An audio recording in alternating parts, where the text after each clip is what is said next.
What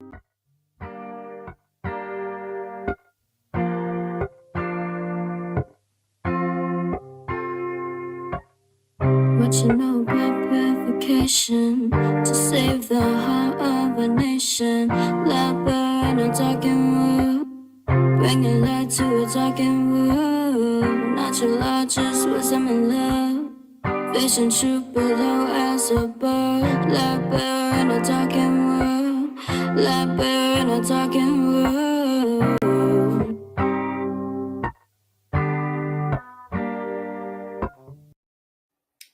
Welcome to the Affirm Life Daily Podcast. I'm your host, Cynthia Mitchell. As always, you can visit affirmlifedaily.com for more information, resources to view previous podcasts, and all that good stuff. But I have a very special guest that I don't want to wait to introduce. His name is Chris Jansen of the End Evil podcast. Chris is a carpenter, philosopher, podcaster, and copywriter. He works tirelessly educating others about natural law. He takes the initiative to promote positive solutions to the current world problems while acutely focusing on highlighting the difference between right and wrong. He teaches objective morality as a replacement for moral relativism. Chris is also a group facilitator, inspirational speaker, and motivational coach. You can learn more about Chris from his website, chrisjansen.com or endevil.life. Welcome, Chris. Oh, I'm so glad to have you on. Thanks, Cynthia. Yes. The invite. It's good to be here. Yeah, I'm very excited about this because we're going to be talking about symbology and etymology. And I think, a lot of times they're overlooked how powerful they truly are. So I can't wait to dive deep in this because I know you are well versed. So I really want to kind of start off with just some definitions. If you could just define symbolism and etymology for our listeners so that we can all be coming from the same place as far as definition. Sure. Yeah, that's a good place to start too. The grammar stage of the three-step process of the trivium is how we want. There you go. I always think about that when I make a show or podcast. I try to think ahead of time, like, let's start in the beginning. What's the grammar? So etymology can also be called derivation. Sometimes people say the derivation of a word or the etymology is looking at where the word comes from. And it's not one of those things where it's always just cut and dry. There's different resources we can use to do some research about where words came from. Languages have changed over the years, and the usage of words has changed over the years. So there's kind of like this thing where keeping up to date with words and where they've been is an important aspect of communication so that we can clear up that we're on the same page with other people. Yes. And then symbolism, and the word symbolism or symbology, it's kind of an important differentiation that I think is important because, like, I did a multiple part series recently on my podcast that I called Symbology, which is the study of symbols, right? But symbolism is just, things that we call symbols. And there's a lot of different types of symbols, and that's something I would like to get into breaking down a little bit in this show. But I think it's important when we're talking about symbolism to recognize that everything symbols, words themselves are symbols. Right. Yeah, you're right. Words represent the things that we're trying to communicate or talk about. And I think on that same note, it's important to recognize that both these things have a very objective reality to them. If words did not have any objective reality, then we wouldn't be able to share the same meaning between two people. If words, never actually meant anything. Right. You can have a conversation. There is some solidity to them, even though, as I said, they do change over time and the interpretation of them can be varied. I think that's why it's important to look at multiple sources when we are talking about looking at etymology or derivation of words. And when we're talking about symbols, to recognize that's a big, giant, everything symbol, right? With that said, I think the study of symbols is something that is crucial to this process of finding truth and freedom through natural law, which is a beautiful name that you have for this show. And thank you. the thrust of what I try to get across in my podcast, it's very clear to me that you understand that message on a deep level, because you are exemplifying exactly what I'm trying to encourage other people out there to do, which is to find a way to talk about truth and freedom, build towards truth and freedom through natural law understandings. So. Yeah. I just feel like, everybody wants the world to change, but what are we going to change it to? If there's no understanding of natural law and how we actually build relationship with each other in a healthy way, where we're not harming each other or have this authority over each other, we're going to end up in the same position. You can just going to keep starting over and end up in the same position. So I think it's so important, like the work that you do in your End Evil podcast, like you said, is crucial. It's crucial for spreading the word, and so that we can really build the world that we want to see. And I just was so glad when you agreed to talk about symbology or symbolism and etymology, because like you said, it's an important part of natural law. So I'd like you to really kind of talk about how symbols impact us, like mentally and spiritually, on a daily basis, because a lot of times I don't think people really realize how much impact they have on our day-to-day life. Right. And I always comes to mind the word correspondence. And if folks have not checked out the Kybalion, Kybalion, it's not a incredibly large book. It's something you can sit down and read through fairly quickly. Yep. And it really shows us that there's these principles all through all reality, and mentalism being the first one, that like what people call God or the great all, the universal. Right. There is a intelligence to this whole experience. It's smart, it's right. Where our bodies heal themselves. It's not like we think, oh, I'm trying to heal my fingernail right now, I'm trying to grow my fingernail. You don't have to do it. Your cells are brilliant. They know how to do stuff. Look at a colony of ants. There are so many ways you can look at the amazing intelligence that's inherent in this reality, right?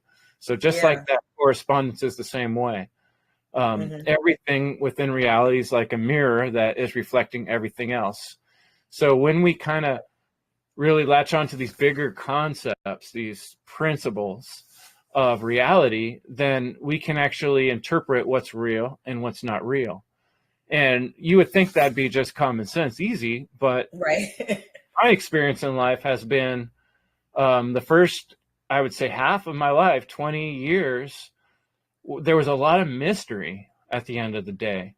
Frustration of, like, I feel like I'm pretty intelligent, like I have this amazing ability to compute with my brain, but there's a lot of things that aren't adding up and making sense in terms of my experience out here in the world. But then in the following 10 years after that, it all started to, as I did my own research and questioning process, now that I didn't have any authoritarian structure like directly on me the way it was in school or even with my parents, as sad as it was to lose both my parents, it did open up a world of self-responsibility for me, where I had to see the world through my own lens, and at that same time starting my own family in this world. And so I had to go through this process of questioning reality itself. And I personally went through a pretty intense waking up experience, and actually had to kind of go through that more than once. Each time it was a physical experience, mental experience, and a spiritual experience, where honestly, I want to say I was on the verge of feeling like I was going crazy a little bit, never quite there, but just definitely wow, starting to question even things I would have never thought I should question. And looking back now at some of those times, I go, wow, yeah, I was kind of out there for a week there. I was really tripping out.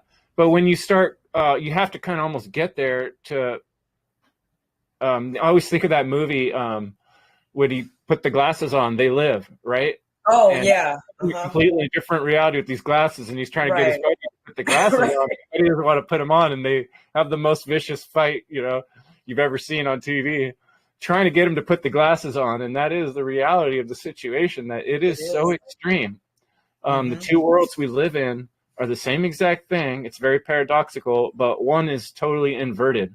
And that one is the world that is looking at the world from the point of view of this relativistic, Satanistic mindset, ego-based, what's best for me, and the material world and what we see in front of us is all that anything is. That is, yep. And it's all relative to how I feel about it. And whatever rules or laws we make just depends on how much force we can put on other people to follow our rules. And if that's the way it is, there's nothing we can do to change it, because it's all sealed in fate anyway, and some God or some being owns us. So what can we do? You know, that type of thinking has been solidified in the mind of all people for so long that it's really hard to crack that and to see what I'm talking about. But one of the tools that I've been hoping might help put some leverage on that is understanding symbolism better, starting to see the actual congruence in reality, the actual correspondence between things. Then it starts to like, wait a second, if that's true and that's true, then how can this be true? And when we ask ourselves these type of questions, the world opens to us for truth and freedom and natural law. That is very true. That was a great answer, because like I said, I don't think people really kind of look at that whole scope of the impact of this and the importance of studying it. So I'm really excited to learn from you about some of the symbols. What are some of the symbols that you wanted to discuss and kind of point out to us? I brought some visual aids to share. Okay, great. I have, I'd like to point people to a series I've done recently on the End Evil podcast. When you're done watching the show, next time you got some time, go check out the End Evil podcast. This was the Symbology episode, I think part 2. And I also did some roundtables on this where other content creators shared their thoughts on these topics. But when looking at symbology, there's some basic types of symbology that we can understand. Synonyms, imagery, metaphors, allegory, comparison, analogy, and simile. And, you know, I think taking things apart like this and looking at, like we were talking about with words and etymology, to find clarity, it really helps to break things down into some parts. So when I was going to talk about how do I study symbology, okay, what are the different types of symbology I might want to talk about? How well do I understand these terms and what they mean? So it was a good refresher for me to go through them and make a slide for each one. Yeah. And there's nothing like teaching that will more solidify something in your mind and help you learn something. So I really recommend people, you want to learn about words, teach people about words, and you will learn about words. Yes. I did one slide here about my favorite movie. My favorite all-time movie is Aliens. I thought that's what that was back there. I was like, that looks like Aliens. Yeah, and I thought, well, it's a good example of imagery, right? And imagery is one of the types of symbols that really affects us in today's modern world. Everybody's looking at these phones. Everybody's watching all the same movies. We've all seen the same cartoons. Everybody knows I've thought about this before, like, I could meet someone from another part of the world that speaks no English, and we could probably communicate using like Smurfs and TV shows, because they probably recognize, you know, like those same things. You know, even someone from a very different culture from me probably understands the same TV shows that we watch. Yeah, like probably everyone around the world knows who the Simpsons are. Exactly. Right. I was talking to Derek about that. I know you interviewed Derek Bartolocelli. Yes. Awesome Derek guy is phenomenal. Out there in France, and he was saying, what tripped me out when I visited France was that it was hard to find French music. They listened to a lot of American music. Wow. I wanted to hear the French music, and I kept going through all the stations, and it was all American music. I was like, what's going on? But then, you know, so then it makes you realize, like, a lot of these people that don't even speak English are hearing these American songs. And so anyway, the point more so was the power of imagery, right? Like Yeah. as soon as I flash that image of aliens, your mind conjures up a whole bunch of things. You've seen that movie, right? Yes. And what you see in this picture, you're seeing the innocent little girl with the monster behind her, which represents what? Oh, this fear, this monster's Yes. gonna, and so it's bringing up feelings of fear and care inside of you. So visually descriptive and figurative language really affects our mindset. And I don't know if you have, but I've noticed so many times, I still watch some of these shows. At the end of the day, we want to kill a little bit of time. We do watch some Netflix. Oh yeah, I do here You and should there. have I like certain shows and certain movies, and yeah, I There's feel like stuff as long as in your head. you're in a certain mindset when you're watching it, yeah, I don't see anything wrong with it. Well, right. That's the important part of being conscious, right? Because Right. even if you are conscious, like we've watched quite a few violent shows, and then like let's say it's a night where I'm having trouble sleeping, these scenes from the movies are still coming in my head, and I'm still feeling the emotions surrounding them, right? Yeah. Even if I'm conscious. So the Right. power of imagery through the modern devices is it's hard to describe, and I think it's really important to be conscious of the way it's affecting us. Even if we are conscious of the content, still there's this other aspect where we're performing a ritual with the people that are Yes. doing the killing on the show. We're ritually watching ritual murders and killing Yeah. for entertainment.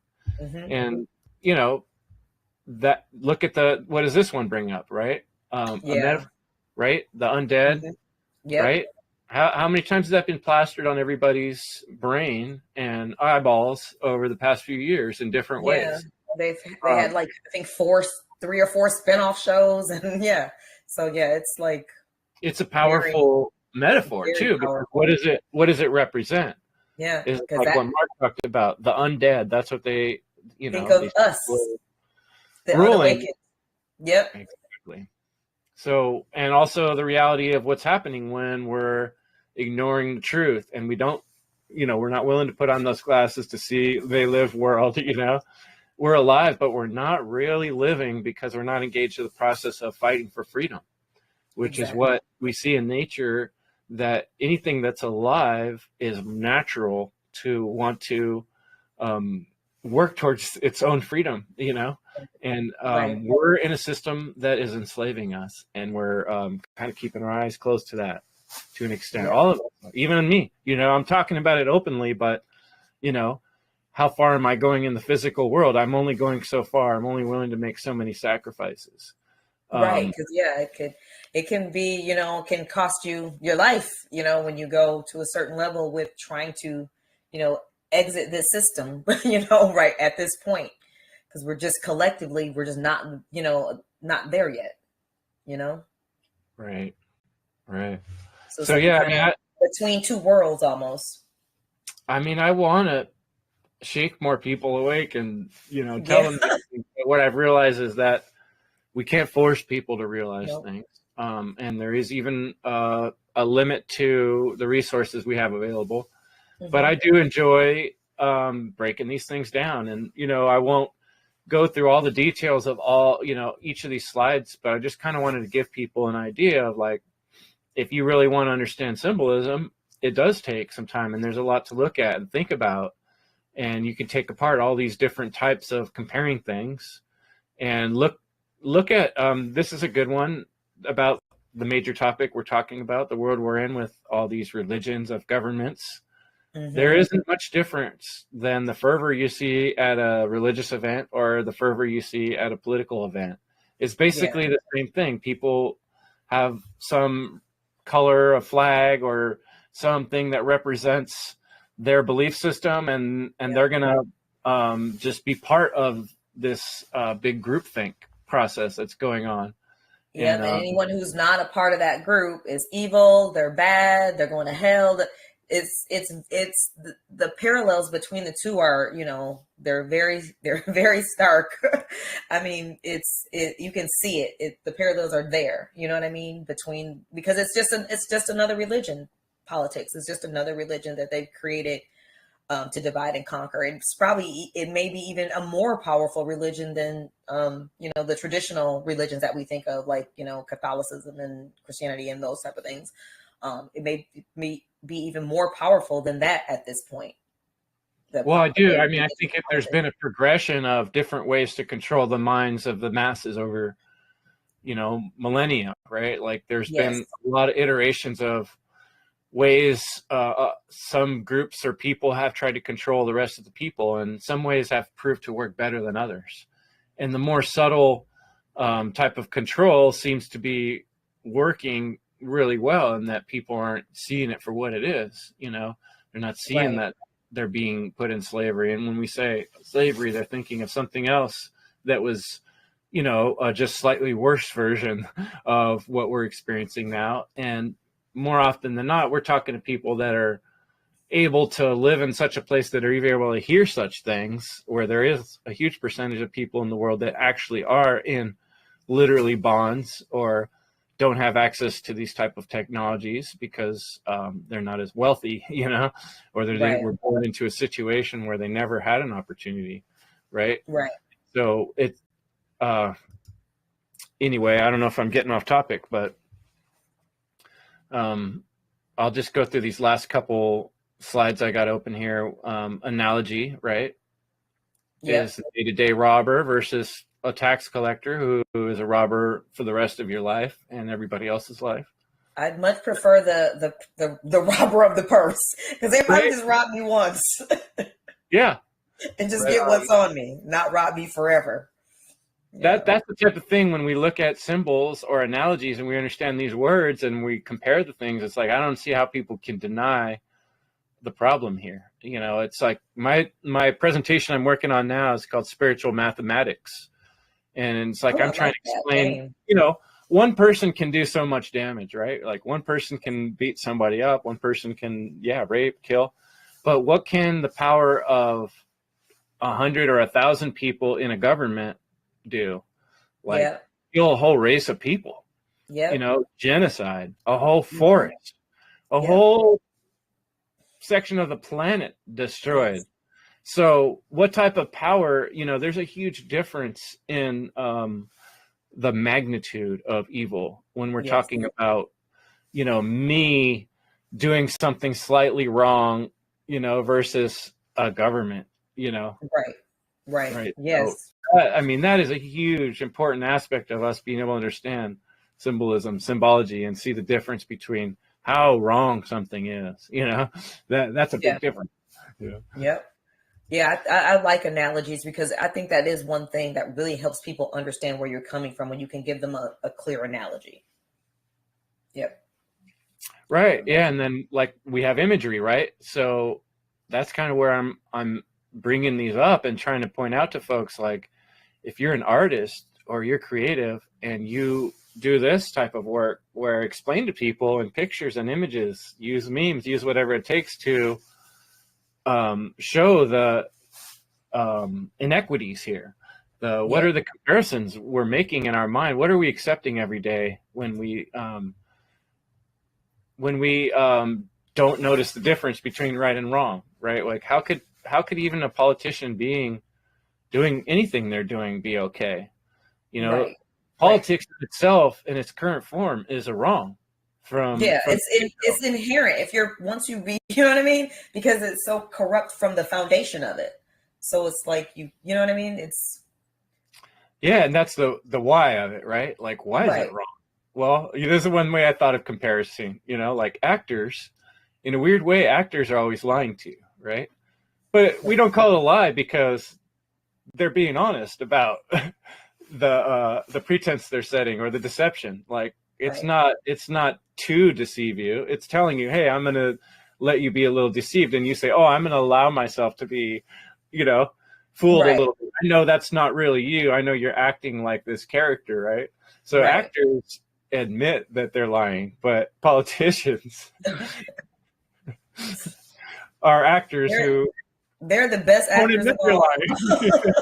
They're just gonna lie and act like they're telling the truth.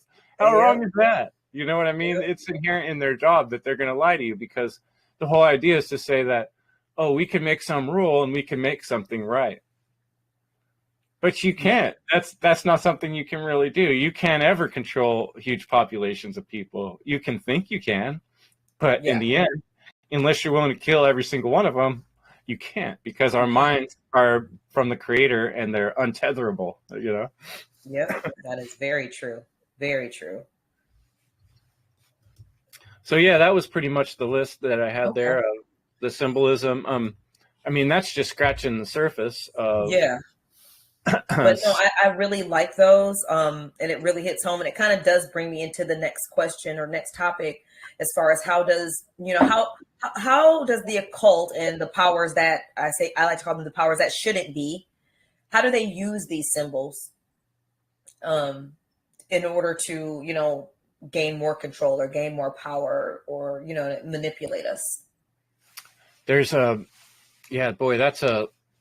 we could do a whole presentation on that. I know, just on that question.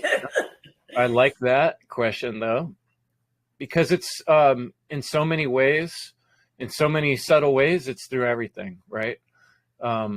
Symbols affect us on a deeper level than pictures do. Like they say, a picture says 1,000 words, right? Why is that saying true? Because it can affect our emotions. And when we put different pictures together, it can affect our emotions in different ways. I would challenge people to look into colors. Colors affect people's moods. Spend a little time looking into advertising, for instance. The blue background, that's something that Mark brings up in his podcasts. Yes, a lot. Newscasts, you won't find one that doesn't have a blue background. Blue in our mind is as common and normal as the sky that we see every day.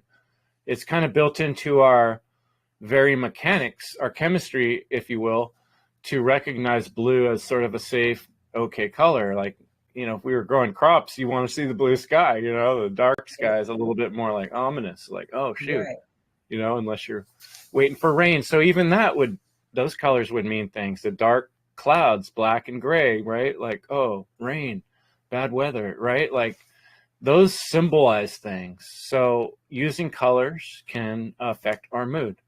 I really challenge people to look into advertising. I learned so much looking into advertising. You learn about like Bernays, for instance. He's sort of known as the father. That was Freud's nephew, right? Correct. Yes. And actually, I've heard that his nephew or distant family member now owns Netflix. I saw that. I believe it. Yeah. I wouldn't doubt it.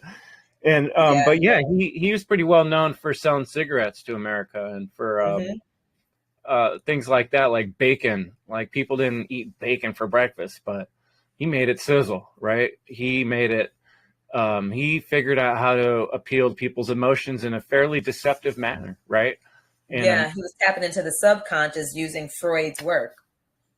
Yeah, and so I started looking into that. In some of my podcasts, in fact, one I interviewed a guy who did hypnotism, and he told me that what's really interesting about hypnotism, a few things. Like there's a third of the population basically that are kind of unhypnotizable, but the gist of what I get out of when I've looked into hypnotism is that in order for any type of hypnotism to work, we have to get ourselves into sort of a certain mindset. There's different mental vibrations. There's different, I guess mindset's an okay word for now. But in our state of imaginative, where we're most susceptible to like a subliminal message, for instance. So if we're watching something that's like adventure story, our mind's sort of open, right? And we're just like watching, oh, this is just a fun, interesting story. But if there's an image or a message secretly being put in there that's being repeated, and you're not aware that that's happening, right? This method has proved to be very effective, and it will actually, up to 3/4 of the population, it will have some effect, and probably like a third of people, it will affect really well. There's a huge percent of people that are very affected by these type of methods. Yeah. So if you figure, if over half of the people are just directly being like kind of told what to do and how to do it, just through images and pictures alone and music, that would be pretty scary. But we also have schools, indoctrination centers. Yeah.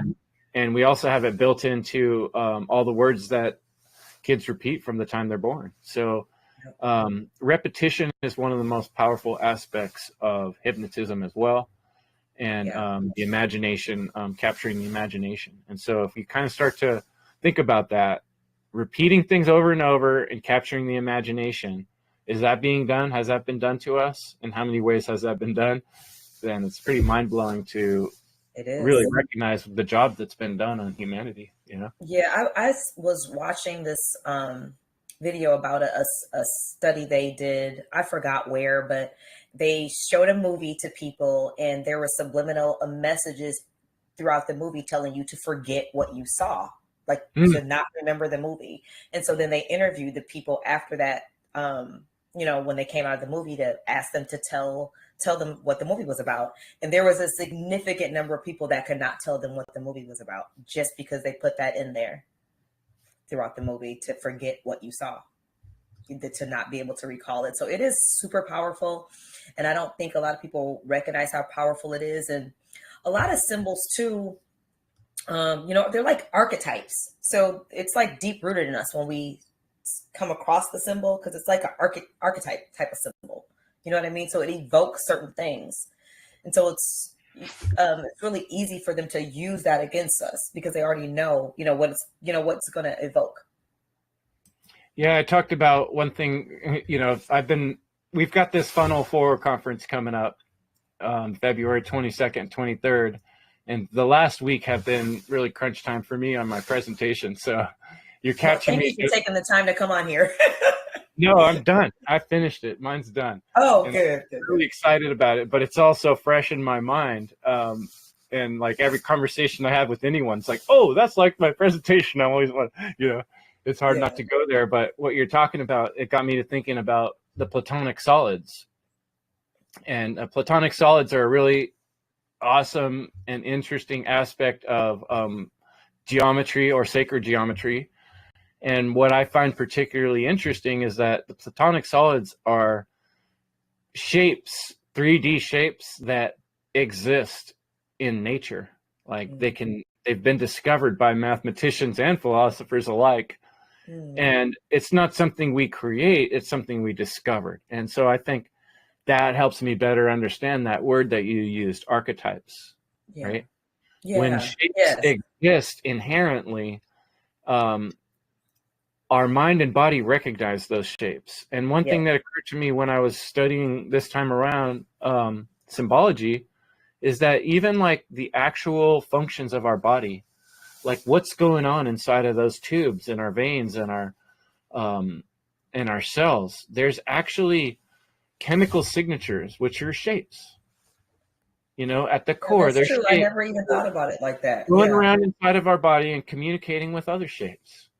So at the deepest level, all life is, symbols connecting with other symbols, and then other symbols reacting to those symbols, right? And what else is words or any type of communication we do? So evil people want to manipulate good people. All they have to understand is that the imagination can be controlled with repetition. And if people are distracted, they will take orders. There's something about us humans where we're kind of programmable. If we're not programming ourselves in a world where there's a lot of programs running, we're going to kind of turn into this default. I always tell this to people, talk about hypnotism. Have you ever had a job where you went to the same place for a long period of time, like a year, 2 years, 3 years, maybe even longer? And then all of a sudden, one day you're going somewhere else and you find yourself driving on that same road you've driven on for 3 years. And you're going, where am I going? Right. Like, it was just in auto mode, right? And you're thinking about something else. That is exactly what I'm talking about. And we're getting caught in auto mode all the time because the reality we're in is controlled by people that want us to be in auto mode. Yeah, that is very true. Very true. So yeah, I mean, that kind of brings me to the next thing I want to talk about, which is why understanding symbology and etymology is so important and connected to discernment and to truth. Because, like you said, if you are just on autopilot and you're not recognizing it, where's your discernment? How do you even recognize truth?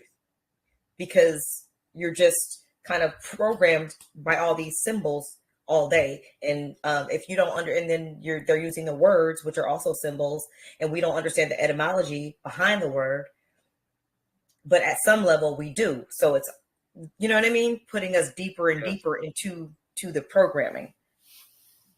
Yes, I mean, becoming conscious and aware is a very difficult process in the world we're in. That's kind of why I described a little bit. So, in a way, that's me trying to talk to the listener through my personal experience of emotion, like waking up from this realization of the situation we're in this world was painful. It was like, quite.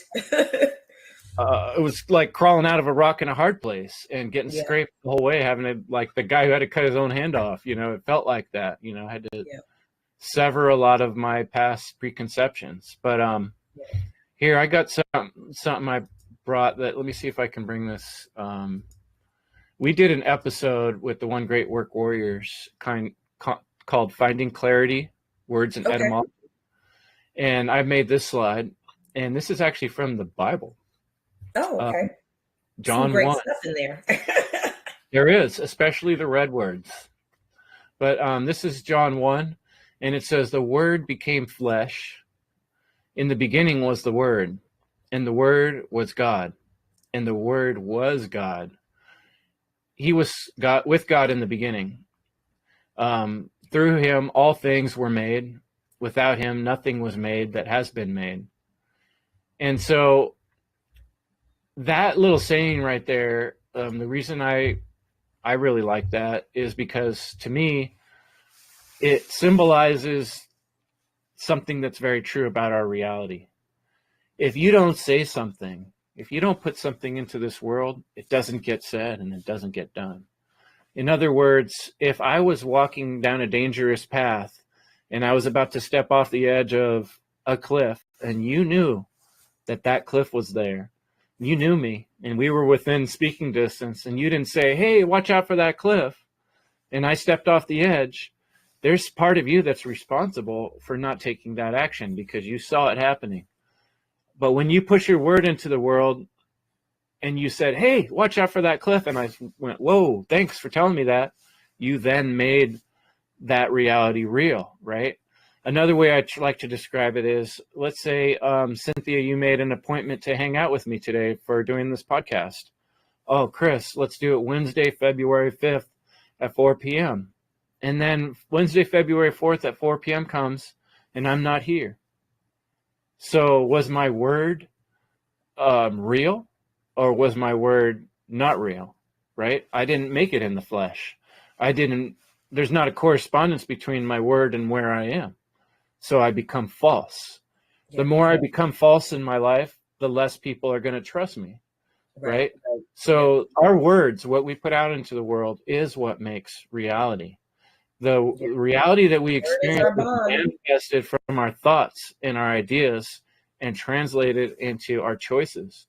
And that's why it's so important and crucial to understand the value of our words and being clear with them and what we put out into the world, because that's the future of humanity. That's the legacy we're leaving for other people, No, that was on point. That is true. Our word is our bond. We're nothing without that. If it means nothing, what are we doing here? Right. My dad was from like the Midwest, and he grew up like the old kind of farmer types, and that your word was your bond. I remember he used to say that. I'm originally from the Midwest. I'm originally from Wisconsin. I live in Georgia now, but yeah. Word is bond. I have found that when you get further out of cities, and I think there's a pretty direct correlation. When people are living closer to the land and they're a little more dependent on one another and not so dependent on a system, they tend to understand these principles on a more basic common sense level. And what was amazing to me about spending time in Western Pennsylvania when I was like 18, 19, compared to where I grew up in East San Jose, the Bay Area, the Silicon Valley, was a lot of people understood, not only did they sort of understand boundaries, but they also understood that it was everybody's job in a community to support that community. And if there was something weird going on or someone that needed help, it was good to just help that person. And there was actually people that had houses out there that keep candles in their windows at all times as a way to say, anyone in the public, if you need somewhere to stay, come on here. This is a place to stay. Oh, wow. You know, That's so beautiful. their old-fashioned values are out of style, but we need to bring them back into style, because how are we going to support one another unless we understand the importance of what we put into the world with our time and energy? You know, I'm actually doing because we were like so in sync. This was on my mind so much. So I'm actually have a podcast scheduled with a guest next month talking about community. How do we build community? What went wrong, and how do we rebuild it the proper way? So that is perfectly on point with where my mindset is as well, as far as community and the importance of it. We have to find a way to get back to real community and really true caring about one another, caring about the world, caring about the environment, because the community extends beyond just people. Sometimes we only focus on us. The community is everything: the animals, the trees, the plants, you know what I mean, the food we're growing. That's all part of the community, because it's all interdependent on each other. We can't live here without the insects. We can't live here without food growing. You know what I mean? So yeah, no, that's a powerful point. I really am glad that you brought up community, because I think that's so important. And a lot of the things that they do with, with the symbolism and the mind control has just destroyed our whole concept of community. Yeah, it's broken down our trust. Yes. Yeah, no one trusts anyone else. Trust is integral to having any type of relationship, right? And how do we build trust, right? Like, we have to have good communication. Communication and trust are, two parts of the same thing. One builds the other. This is something I've learned. So I think, when we're talking about our words, it's important to ask these questions to yourself. Like, what good are your words doing? Yes. Right? If they're not doing any good, what are you doing it for, right? What good do your words stand for? The words you put out of the world, what do they stand for? Do your words serve truth, right? Yes. Or do they just serve yourself? Yeah. And then what spell are you under? What do your words spell, right? Are you just conjuring the same spell that's being put upon all of us, or are you creating words that serve truth, right? So that's one way to put it. And the importance of words, and kind of tie words in with our purpose and our meaning. And being clear is that bridge that helps us communicate with people. And when we communicate clearly and people know where we're coming from, and they know that we can understand what they want to say and that we care about what they say, then that builds that trust that we need. It's crucial to do any type of community or group work, as you're describing. That's so necessary. We can't do this alone. No, we are not even built that way. So community is essential. So yeah, I'm definitely glad that you brought that up. Because the last thing I wanted to kind of talk about was, how does symbolism and etymology relate to natural law? And I think that's one of the main ways it relates, is if we are aware of what they are doing, and then how to properly incorporate symbols and get an understanding of their meanings and of the etymology of different words. I think that's going to make a huge impact on us being able to not just grasp the concept of natural law, but to implement it into actual action in our daily lives, to implement it and bring it into true care. Yeah. And making something real is in so many ways where we focus, right? Because I think where people struggle with, I've thought a lot about this, objectivity versus subjectivity. And I've been in many disagreements with folks about this, and that disagreement is the crux of my spiritual mathematics presentation that I'm presenting for Funnel 4. And, the heart of that is recognizing, like you're saying, that natural law is an inherent binding principle. The words we're putting together, natural law, are a way for us to communicate that concept, right? And some people are going to say, oh, I don't recognize that concept. I don't believe that concept exists. And what we're saying is that it doesn't matter whether you believe it or not, we recognize it, and that's what we're talking about, So it has to be discovered by the individual and understood by the individual, right? There is always going to be this aspect to the fact that we are subjective beings. We are experiencing this life through our own lens. Right. So there is some subjectivity to everything that we think about or say or do. I understand what people are getting at with that, and that conditions aren't always going to be the same in different places, which is exactly the reason why we can't have one size fits all rules or one size fits all rulership, because every situation and condition is always going to be infinitely different. And nature, just like the Mandelbrot set, has infinite complexity, and it goes from chaos to order, depending on your context, whether you're zooming in or out, So I don't know if I answered your question. No, you did. And yeah, a lot of people do struggle, I think, with just the concept alone of natural law, let alone living by natural law, just the concept of it. And again, I think, like, what does that mean, right? Yeah, if they start looking at the etymology of both words separately and then putting them together, I think that could help them get a better, clearer understanding of what it really means and how powerful of that it is, how powerful the concept of natural law is, and how inherent it is to existence itself. Sometimes I say everything we do matters, as a way to kind of bridge the gap when I'm talking to someone and I feel like they're stumped by the concept of natural law. Everything we do matters, so that it's not like, in certain religions and belief structures through time, people have thought like fate, like everything's already decided and we're just like actors acting it out, right?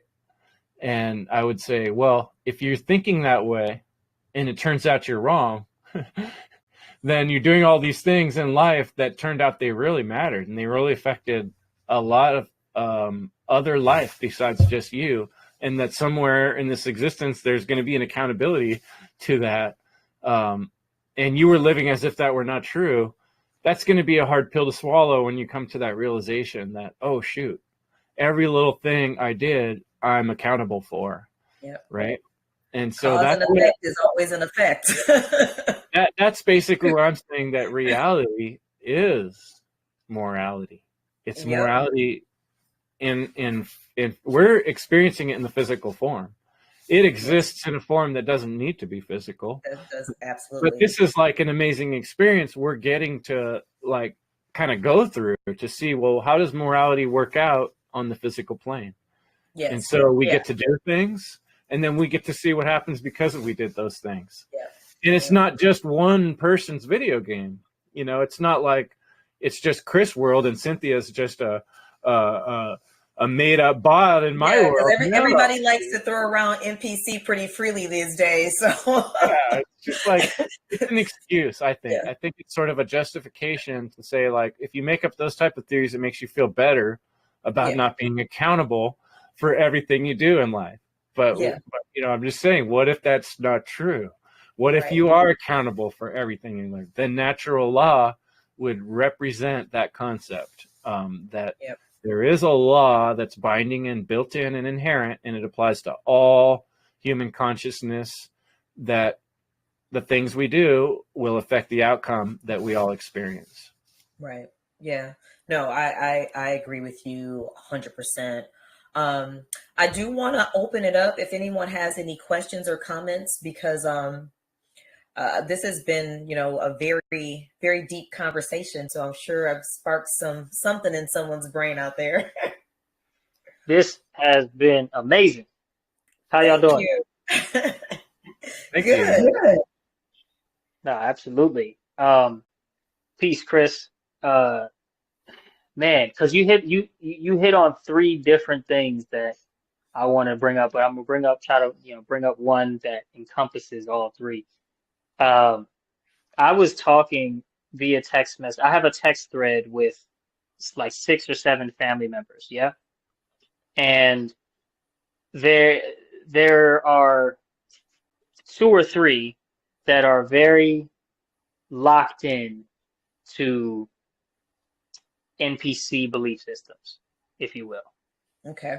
right? And obviously, no super disrespect to my family members just to be disrespectful, but just like you could just, anybody in the freedom community, if you were to peer into this text thread, you would see it automatically what that means. Like they just locked into the, whatever the mainstream narrative is, and then whatever the counter narrative that the mainstream gives you is the only enemy, and just like that kind of thing. You Yeah. feel what I'm saying? Mm-hmm. And in this, conversation I was having with somebody, I was taken aback by how far the mind control and hypnotism goes when Yeah. I pointed out that because sometimes we'll share like Instagram reels and news articles in this text thread and, kind of argue back and forth about them. But I said to the whole group, I said, I can see that none of the recent shares that I've put in here are even being entertained or opened. I can just, I can tell by the silence and by some of the replies. But that's cool, no problem. And one of my family members, he bold-faced lies and says, I watched this yesterday and I totally disagree. And puts the link, one of the links that I put in there. And so I asked him, well, what do you totally disagree with? Because it just so happens that the one that he shared and lied about watching had no opinion.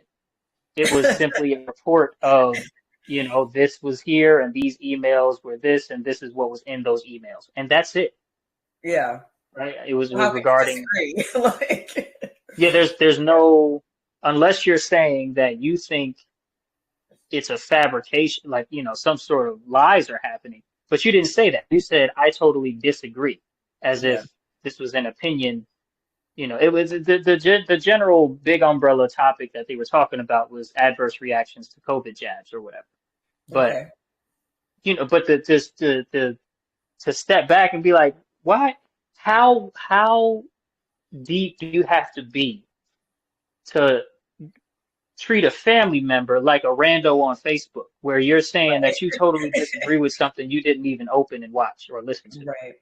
Yeah. And it just, when, Chris, when you brought up hypnotism and looking into the psychology of colors and how, blue has an effect, green has an effect, blue and red together have a certain effect, right? White text with a black outline has an effect, and all of these things make up, like either a safe environment or a very excited environment to absorb the information that really, that they want to hear and that they want to confirm their bias because they really wish the world really worked how the mainstream news says it does for some odd reason. Yeah. That puts some perspective in my head, and I thank you for offering that. I guess that's not a question, but you brought some perspective to my head that this is hypnotism. This is not even just Yeah. like stubbornness. This is literal, like I Under a snap my spell. fingers It's a and you're a spell. monkey. Yeah, Yeah. like so that's what I wanted to offer. Yeah. Yeah. No, I agree with you so much on that. It's a lot of people under a spell. What do you think about that, Chris? Yeah, thanks for sharing that. I'm glad something I said opened up something for you there. And we barely scratched the surface, the shapes thing. I got so much more I'd like to say about that, but I kind of more want to respond to Soul, what he was saying.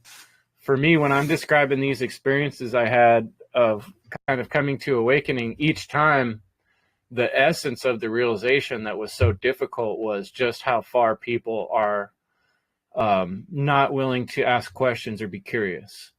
And one of them, the biggest one that happened to me at first, was when I was looking into geoengineering and chemtrails and weather manipulation. And it wasn't just the topic that really got me the worst, because I spent a lot of time struggling with it. I didn't accept easily any answers until I researched them myself.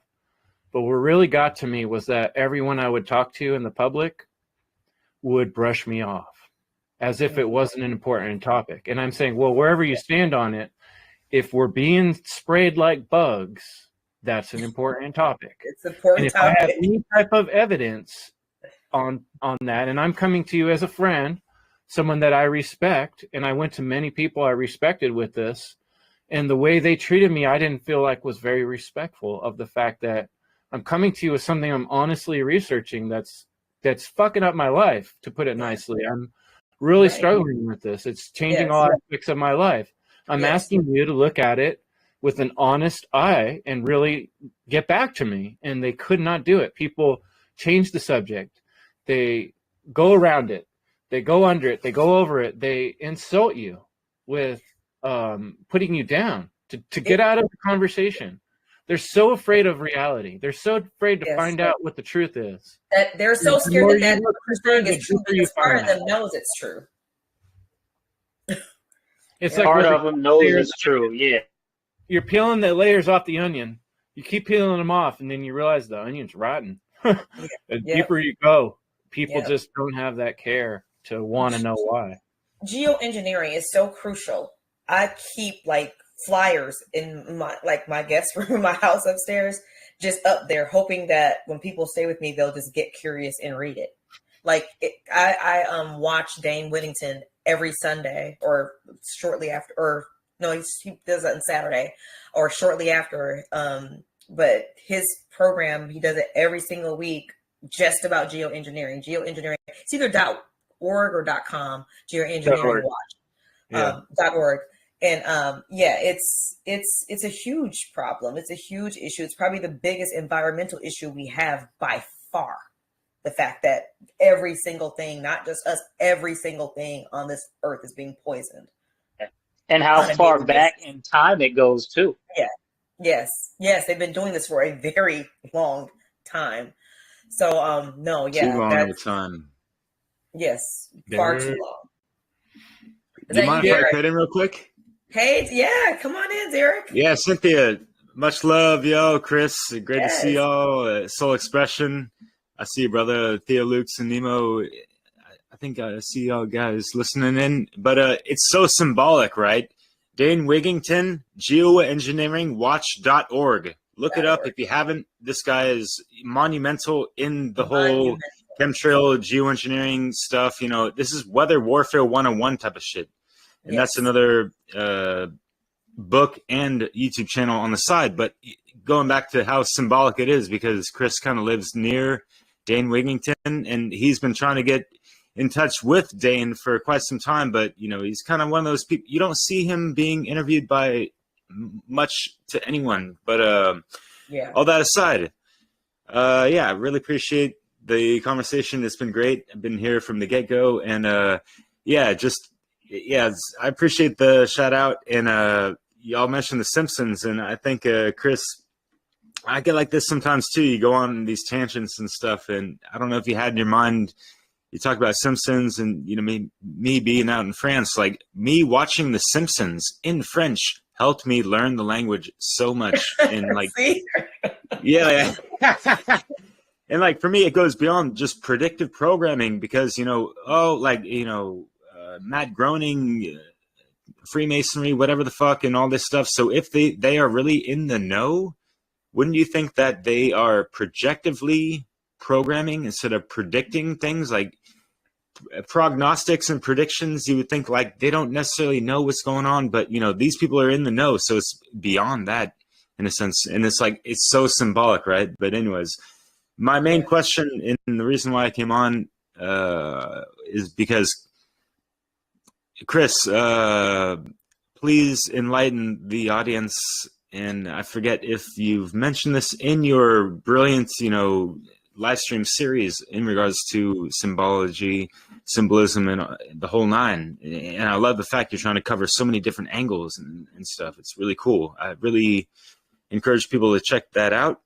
Yes. And yeah. My question to you, brother man. What is your intentions and feelings behind the symbolism of End Evil podcast with your, kind of law correspondence as above, so below? Don't you know, Tree, mon ami, my friend. Thanks, Derek. Well, the book, The End of All Evil by Jeremy Locke. Anyone's looking at the book, get this book. I have some copies. Hit me up. Excellent book. Excellent read. Yeah, that was the inspiration for the podcast. It's really optimistic considering when we see how screwed up the world is to still think that we can get out of this. But I don't think it. I know it. Nature, the universe is always striving towards freedom, and it won't be enslaved. It won't tolerate slavery endlessly. And so it's just a matter of time till things turn around. But in the meantime, it could be pretty painful, right? Yeah. And so my idea is that what we talked about, community, I've had nothing but one of the things that comes naturally to me in life is get along with people. And so the tree to me represents our roots, our connection to each other, what I call interconnectedness. And I think one of the vitalist aspects of reality, when you get down to the smallest cell, and they look in there in the quantum level, and it's 99.9999% empty space. We're all bound together by this limitless, everything and nothing all in one amazing mystery of experience that reacts to whatever we do or don't do. But we're all part of it, and it's part of us. And that is what the tree represents. It represents the fact that everything we do affects everybody else. What everybody else is doing affects us. So we're in this business together, and that's the core aspect of natural law. So. Yep. We are one. So that's Derek. beautiful. Yes, thank you. Like Derek, those one grade report logo with that. Yeah.